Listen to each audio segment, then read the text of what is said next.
Hello student, हम सीख रहे हैं फूरियर ट्रांसफॉर्म।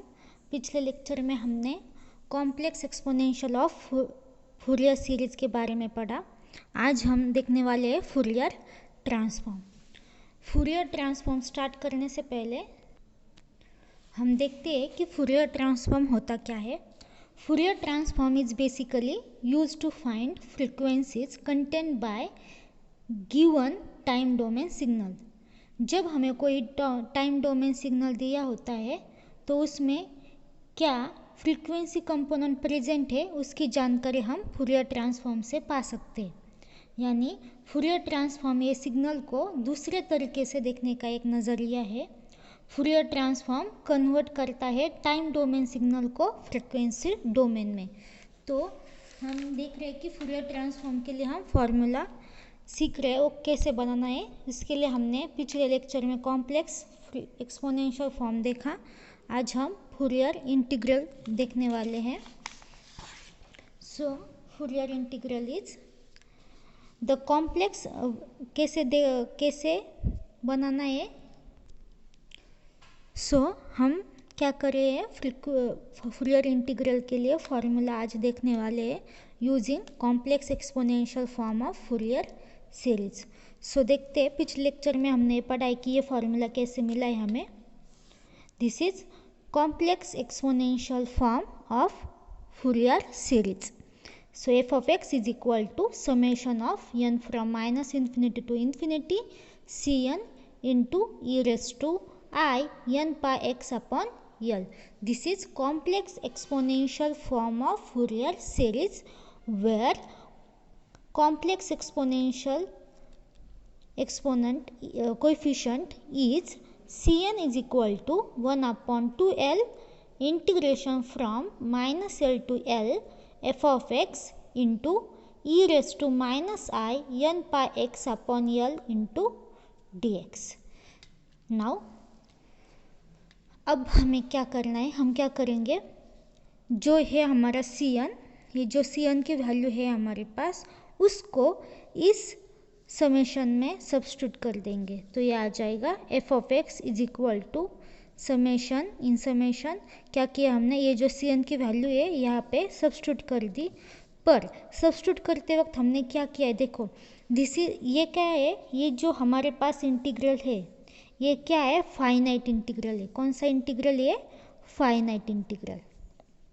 तो फाइनाइट इंटीग्रल में क्या होता है, जब हम वेरिएबल कौन सा भी ले सकते हैं, क्यों वेरिएबल कौन सा भी ले सकते हैं, क्योंकि इस डिफाइनाइट इंटीग्रल की वैल्यू जो भी इसका आंसर आएगा वो किस पे डिपेंड नहीं है, इसके वेरिएबल आप क्या ले रहे हैं उस पर डिपेंड नहीं है।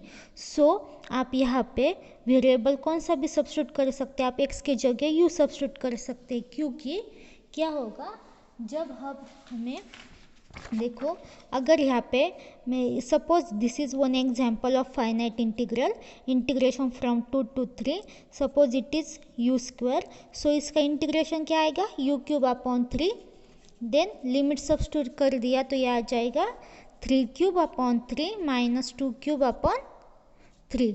सो it is 3 cube 27 upon 3 minus 8 upon 3, ये कुछ आंसर आएगा। इसकी जगह आपने अगर एक्स भी लिया तो आंसर चेंज नहीं होने वाला है, आंसर ही सेम रहेगा। तो देयरफॉर द फाइनाइट इंटीग्रल की value not depend on variable, आप कौन सा वेरिएबल ले रहे हो उसके लिए। तो यहाँ पे हमें क्या करना है, देखो यहाँ पे भी एक्स कोएफिशिएंट है, तो इसको और इसको सेपरेट दिखाने के लिए हम क्या करेंगे, इसमें एक्स को रिप्लेस करेंगे यू से। तो यहाँ पे मैंने कौन सा वेरिएबल लिया, यू लिया। सो ये आ जाएगा 1 upon 2L integration from minus L to L f of u into E raise to minus I N pi u upon l d u into, और ये जो एक्सपोनेंशियल है e raise to I N pi x upon l. ये हो गई first step, क्या किया हमने, सी एन की वैल्यू सब्स्टिट्यूट कर दी एफ ऑफ एक्स में। नाउ अभी देखो यहाँ पे क्या किया, अब हमने ये क्या आएगा, ये 1 अपॉन 2L बाहर, ये जो मल्टीप्लाई करने के बाद, सो ये क्या होगा, इनका बेस सेम है तो इंडाइसेस की क्या होगी, एडिशन और सब्ट्रैक्शन। तो इसमें से n पाई अपॉन यल हम कॉमन निकाल देंगे, माइनस आई n पाई अपॉन यल हमने कॉमन निकाला, तो ये आ जाएगा in bracket u minus x, और ये हो गया du, ये हो गया इंटीग्रल। नाउ अभी हम क्या करेंगे, देखो यहाँ पे हमें अभी एडजस्टमेंट करनी है। कैसे एडजस्टमेंट करेंगे, अब हम यहाँ पे ये जो है 1/2l, इसको देखो यहाँ पे हम मल्टीप्लाई और डिवाइड करेंगे पाई से। क्या करेंगे हम, मल्टीप्लाई एंड डिवाइड बाय पाई, तो ये आ जाएगा 1/2 पाई इंटू पाई अपॉन यल। क्या किया हमने, यहाँ पे एडजस्टमेंट की, पाई की, multiply and divide by pi. So ये टर्म हमें मिलेगी 1/2 pi into pi upon l and this one. सो उसके बाद बट लैम्डा क्या, ये क्या है, ये क्या है, वेवलेंथ। लैम्डा क्या है, वेवलेंथ है, और ये वेवलेंथ का क्या है फॉर्मूला, लैम्डा क्या है हमारे पास, wavelength. So lambda is equal to n pi upon l is a wavelength, और it is delta lambda means क्या आ जाएगा, ये delta lambda means difference between two wavelengths. So n plus 1 pi upon l minus n pi upon l is equal to pi upon यल। तो यहाँ पे क्या हो जाएगा, ये जो पाई अपॉन एल है, ये पाई अपॉन एल इसकी वैल्यू क्या आ जाएगी इससे, अभी delta lambda means difference between two wavelength. तो यहाँ पे देखो क्या आ जाएगा, 1/2 pi integration from -l to l f of u into E raise to minus I N pi U minus X upon L D U. और हमने क्या किया, ये जो पाई अपॉन यल है इसको हमने इस इंटीग्रल के बाहर लिखा pi upon l, but pi upon l means delta lambda. So pi upon l की जगह हमने क्या लिखा है, पाई अपॉन यल की जगह डेल्टा लैम्डा। तो ये यहाँ तक हो गया। अभी देखो l tends to infinity then lambda tends to 0। इसका मतलब क्या है, यल मीन्स क्या है, हमने जो डोमेन लिया था, डोमेन क्या लिया था हमने, -l to x -l to l लिया था। तो ये हमारा डोमेन था, उस डोमेन के लिए सपोज हमारे पास ये वेवलेंथ है। तो अगर हम क्या करेंगे, ये जो इंटरवल है, ये जो डोमेन है, हम इंक्रीज करेंगे as L tends to infinity. तो यल टेंस टू इन्फिनिटी जब किया तो ये क्या आ जाएगा, limit as N tends to infinity क्या हो जाएगा, n पाई अपॉन यल। तो ये as L tends to infinity this term tends to 0, ये टर्म क्या हो जाएगी, टेंस टू 0 हो जाएगी as L tends to infinity. तो यहाँ क्या आएगा, as L tends to infinity then lambda tends to 0। तो हम अभी यहाँ पे वो सब्स्टिट्यूट कर देंगे, F of X is equal to, हम क्या करें, डोमेन इंक्रीज करें, जो हमने फर्स्ट डोमेन लिया था -l टू यल, अभी हम क्या करें, as L tends to infinity उसको इंक्रीज किया, तो limit L tends to infinity summation of 1/2 pi integration from -l to L F of U and this term e raised to minus I n pi u minus x upon l du into delta lambda। now यहाँ पे देखो अभी, हमने ये क्या हो गया, ये इनडिफाइनाइट इंटीग्रल, करेक्ट। तो हमने यहाँ पे वैल्यू सब्स्टिट्यूट कर दी। ये कौन सा फॉर्मूला हो गया था, इनडिफाइनाइट इंटीग्रल का। तो इसका मतलब क्या है, integration of -∞ to infinity this.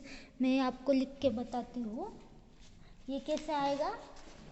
This is indefinite integral. Indefinite integral हम कैसे लिखते हैं, integration from -∞ to infinity f of x d x is equal to limit as, suppose हमने लिया x is equal to l, limit as x tends to, as suppose ये l is equal to l -l to l था, तो ये limit L tends to infinity f of x d x. So ये कौन सा formula है, indefinite integral का। तो यहाँ पे हमने क्या कर दी, वैल्यू सब्स्टिट्यूट कर दी minus infinity to infinity f of u e raise to minus i lambda u minus x d u, ये हो गया। अभी देखो यहाँ पे मैंने क्या लिखा है, limit delta lambda tends to 0 and this term. अभी इसको समझ के लेते हैं हम क्या है। अभी देखो इसको मैं ये delta as lambda tends to 0, that ये हो जाएगा डेल्टा लैम्डा टेंस टू 0। तो उससे ये स्टेप कैसे है हम देखते हैं। तो ये जो है यहाँ पे देखो ये हमें सॉल्व करना है, और इस यहाँ पे और एक इंटीग्रल आ गया। देखो पहला कौन सा इंटीग्रल था, ये वाला था। सिर्फ ये कहाँ से आया था, -L to L, जो हमने इनडिफाइनाइट इंटीग्रल के वैल्यू सब्स्टिट्यूट कर दी। अभी देखो अभी मैंने और इसकी वैल्यू जो है ये लिखा है 1/2 pi integration from -∞ to infinity in bracket ये टर्म एंड डी लैम्डा। ये कहाँ से आया, दिस इज द रेमान इंटीग्रेशन। क्या ये रेमान इंटीग्रेशन, मतलब ये किसकी डेफिनेशन है, इंटीग्रेशन की डेफिनेशन है। तो ये समझ के लेते हैं हम ये डेफिनेशन का क्या है। देखो it is a actual definition of integration. Suppose this is function y is equal to F of X, और ये डिफाइन किया है suppose this interval a to b।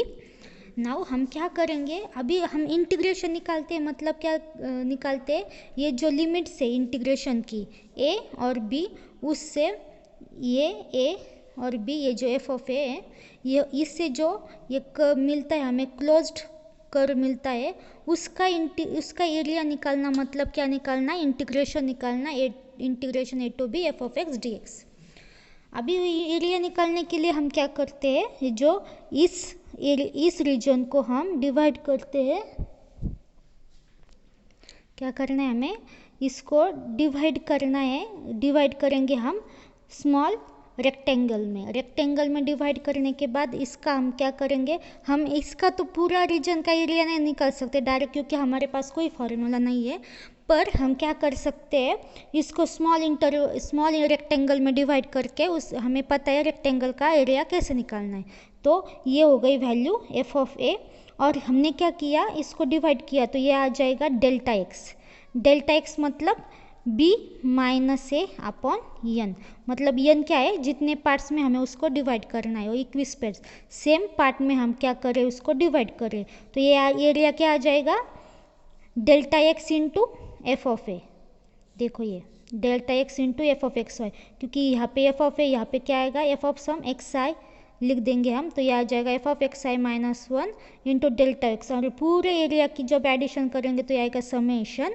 और हम क्या करें, as N tends to infinity, मतलब एन को क्या लेना है, हमें बहुत छोटे छोटे पार्ट्स में हमें क्या करना है, उसको डिवाइड करना है, जिसकी वजह से क्या हो जाएगा, ये डिफरेंस मिल रहा है क्या हमें, ये जो डिफरेंस है क्या हो जाएगा, निग्लिजिबल डिफरेंस हो जाएगा, क्योंकि ये करेक्ट एरिया नहीं मिल रहा है। इसके लिए हमें ये डिफरेंस कम करने के लिए हम क्या करेंगे, as N tends to infinity, बहुत छोटे छोटे पार्ट्स में, उसके वजह से क्या हो जाएगा, ये जो है विड्थ ये भी क्या हो जाएगी, कम हो जाएगी, as delta X tends to 0। ये हो गई एक्चुअल डेफिनेशन ऑफ इंटीग्रेशन। तो इस इंटीग्रेशन की डेफिनेशन से ये आ जाएगा 1/2 pi integration from -∞ to infinity and this term in bracket integration of -∞ to infinity f of u e raised to -i lambda u minus x du d lambda। सो ये मिल गए हमें इंटीग्रल, फूरियर इंटीग्रल। कहाँ से ये कैसे form किया हमने, using complex exponential form of Fourier series. So thus Fourier integral representation of f of x where -∞ to infinity is given by f of x is equal to 1/2 pi integration from -∞ to infinity, again integration from -∞ to infinity f of u e raised to -i lambda into u minus x du d lambda. This is Fourier integral. So today stop करते हैं हम, next lecture में हम देखेंगे Fourier transform. Thank you.